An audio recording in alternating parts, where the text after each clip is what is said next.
Ni kweli bado tuna changamoto ya wizi wa maji, na kibaya zaidi ambacho tunakibaini tunapoendelea kufanya hizi kazi, tunabaini kwamba wezi wa maji actually sio watu wa hali ya chini. Yaani wanaoiba maji sio wale watu wa hali ya chini. Wanaoiba maji ni watu ambao wana uwezo wao.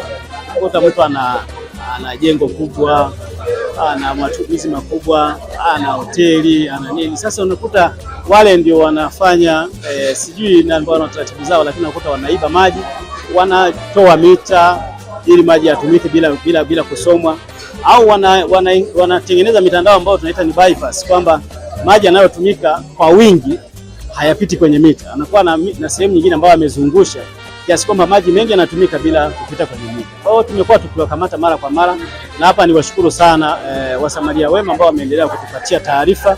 Lakini ipo vile uwizi wa miundombinu, unakuta watu wanachukua mita, wanaiba mita, au wanaichukua mita kwa lengo la kutoa vile vyuma ambao vinashikilia mita, tunaita stand pipes.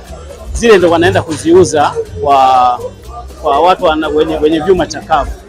Kwa hiyo nayo imetusaidia sana kwamba ofisi ya mkuu wa wilaya tuliwahi kufanya operation hapa, tukakamata wale watu walikuwa wameiba mita, wameiba stand pipes hizo na nini, na hii nayo imejaribu kutusaidia angalau kupunguza kasi ya wizi wa hiyo vyuma chakavu, kwa maana ya stand pipes pamoja na zile mita. Kwa hiyo hili niendelee kuwasihi viongozi ambao tumewalika hapa, kwa maana ya wenye viti na watendaji, watusaidie katika hili, kwamba wanapoona kuna jambo hili linafanyika watupe taarifa.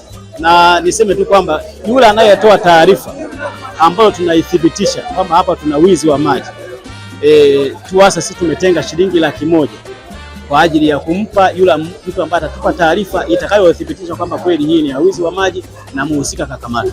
Lakini pia hata wale watendaji na wenye viti ambao wanashiriki, tunapoenda kukamata mtu huwa tunawaalika watendaji wa mitaa au wenye viti wanajeo ili kwenda kuangalia ule wizi wa maji.